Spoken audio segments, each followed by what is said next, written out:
Magandang araw Luzon, Visayas at Mindanao, Sabah. So welcome back sa ating Pilipinas News Channel. So isang mainit na balita po ngayon ang nangyari dito sa Maguindanao del Sur sa banda ng Barangay Malatimon, Ampatuan. So dito po sa Balisong Channel Facebook page, sinabi po dito, breaking, isang eroplano ang bumagsak ngayong Huwebes ng hapon malapit sa Barangay Malatimon, Ampatuan, Maguindanao del Sur. So ito po ay sa Maguindanao del Sur. Sa kasalukuyan, wala pang opisyal na napahayag mula sa mga otoridad hinggil sa insidenteng ito. Hindi pa matukoy ang sanhi ng pagbagsak bilang ng mga sakay at kalagayan ng mga ito. So kung mapapansin po ninyo sa picture mga kababayan, durog na durog po yung isang eroplanong bumagsak. Ito po ay mini airplane po mga kababayan, yung maliit lamang na airplane. Ito naman po yung isa sa mga detalye na binibigay naman ng 95.7 Brigada Rojas Capiz page or Facebook page. Sinabi po dito, Luke Carabao, nadalasa sa paglagbong sang eroplano sa Maguindanao del Sur.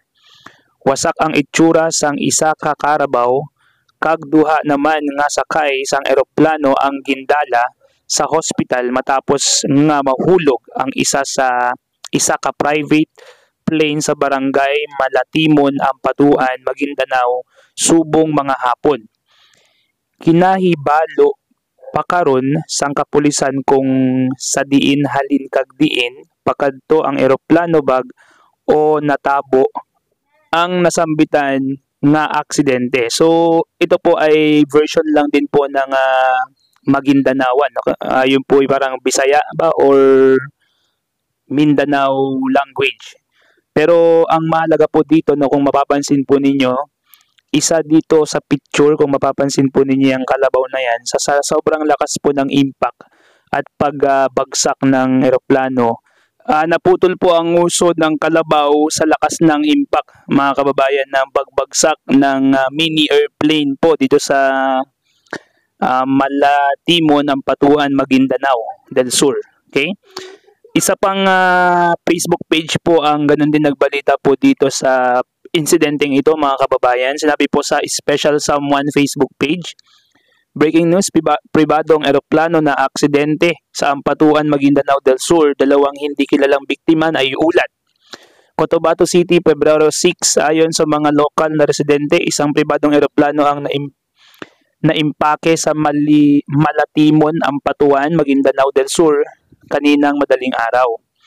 Ayon sa mga unang ulat mula sa mga saksi, may 2 tao na sakay sa eroplano ngunit hindi pa alam ang kanilang pagkakakilanlan. Nagbahagi ng mga larawan at video ng mga labi ng eroplano ang mga saksi mula sa lugar sa social media na nagpapakita ng mga kalat na debris sa lugar ng insidente. Sa kasalukuyan, wala pang opisyal na pahayag mula sa mga otoridad ng pagpapalipad o mga ahensya ng gobyerno patungkol sa sanhi ng pagkakabagsak. Ayon sa mga residente, nakita nila ang eroplano na nahihirapan bago ito bumagsak. Ngunit kinakailangan pa ng mas malalim na investigasyon upang kumpirmahin ang mga detalye. Magkakaroon ng karagdagang mga detalye habang umuusad ang sitwasyon. Abangan ang mga updates. So mga kababayan, kung mapapansin po ninyo dito sa mga picture na ito, talagang patay, kung mapapansin nyo, nadurog na natabunan yung mga bangkay, and at the same time, talagang putol nga talaga yung uso nitong kalabaw sa sobrang lakas ng impact nitong pagbagsak ng eroplanong to. So, mag-iingat po tayo mga kababayan sa mga pangyayaring kagaya nito, lalo na sa himpapawid tayo, wala tayong kalaban-laban. Maliban lamang, of course, kung nag-double check tayo ng safety natin, especially kung meron tayong mga parachute, gamitin natin.